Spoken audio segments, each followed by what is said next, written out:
Oh, hello, and good morning. This is Mr. Melendez, and this video is primarily going to be the read aloud of the Newsela article that I assigned to you for today's lesson, which is titled Primary Sources, Interviews with Americans After Pearl Harbor. So as I mentioned before, this one is only going to be the read aloud, and right away you see a picture of President Franklin D. Roosevelt, who is probably signing some kind of important document, and let's go ahead and read what the description says about it.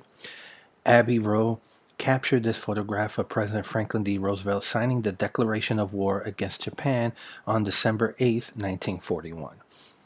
So we see that President Roosevelt is signing the declaration.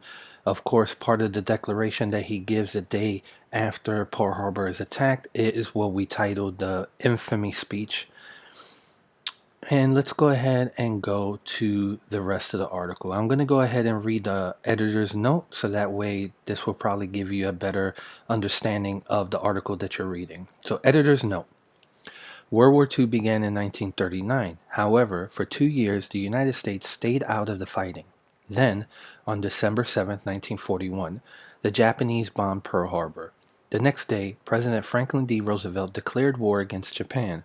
Because Germany was allied with Japan, Germany then declared war against the United States.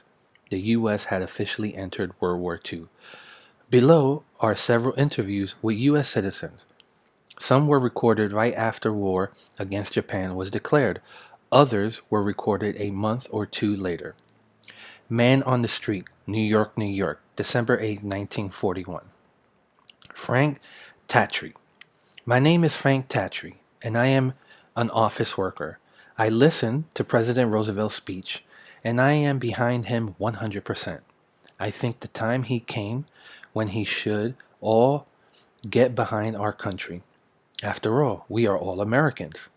We should all be united against these terrible countries that want to take over America and spoil our way of life, our way of living. We are all Americans. I once say more, I am 100% for President Roosevelt's speech. Karl Nimkow. My name is Karl Nimkow. I came to this country 3 years ago from Germany. Today I heard the president's speech, and I saw the United States enter this war. I am fully in favor of President Roosevelt's declaration. I think the United States will help bring a faster end to the terrible war. It will have a very positive effect on the world's future. Albert Hemsing. I am a college student. Reactions to the president's speech have been mixed. All day, students have been talking over the events. They have been skipping classes to talk. I have not even had enough time to think about what everything means. The student council has been busy planning what our part in the war can be. How can we best use our skills in the national effort? I think the most important thing is to just keep calm and remember when what we're fighting for. And while we're fighting Japan, to remember that perhaps behind Japan there is Hitler. All right, moving forward. Dear Mr. President, New York, New York. January or February 1942. Unidentified man. Mr. President, I was born in Philadelphia. My mother is from French Canada. My father is a Native American, but I am happy to say that I am an American. We are all brothers. Let us remain brothers. Let us not care what color someone is or where they came from. We are all American, and let's fight together for America. If we have to go on the battlefield, let us die as Americans. Our foremothers and fathers died for our freedom, and we must be prepared to do the same. Charles Alexander. Mr. President, I am Charles Alexander for Harlem, the colored neighborhood in New York City. I was born in Jamaica. I work for the National Electric Type Company in New York City, which makes printing plates. Soon, we may be short of metals on account of the war, especially copper, lead, and tin foil.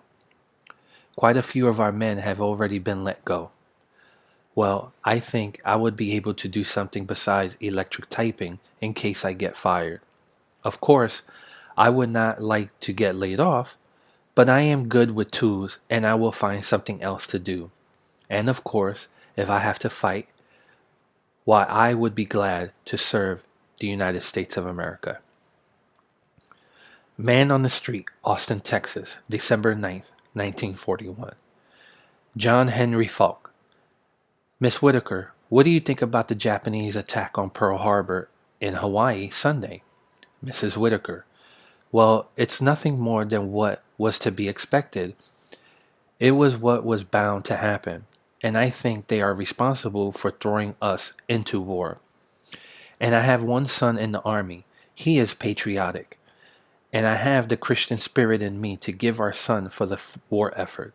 I am glad that I did that my husband and I have done it. John Henry Falk. Do you think Japan had any good reason to attack the United States? Mrs. Whitaker. Well, I think Japan was directed by Hitler in every way and did what Hitler wanted. And that is my opinion. Hitler knew Japan would not be able to attack Moscow this winter. Moscow is in Russia. So Hitler went to Japan and told them to start a war with the United States. Then the Americans would declare war on Japan. That gave Germany a reason to declare war on the United States. Hitler got the whole world involved in the war. That was exactly what he wanted, to get us all mixed up. John Henry Falk. I wouldn't be surprised if that's not Mrs. Whitaker. Oh, that's true. John Henry Falk. Well, what do you think about our chances against Japan? Mrs. Whitaker. Well, we have our strong navy out there. If we can defend our Pacific coast and our islands and our territories, I think we have a pretty good chance. We could defend ourselves in the beginning before things get worse, which we should avoid. Class, that's the end of the article and my read aloud. Again, once you're done with the article, reading it and analyzing, and hopefully you took advantage of this read aloud, go ahead and click on the Google form link and answer the Google form and submit it. Don't forget to go back to Google Classroom and submit the entire assignment so that way I know to give you full credit. Ladies and gentlemen, I hope you enjoyed the read aloud. This is Mr. Melendez. Have a good day, and I'm punching out. Take care.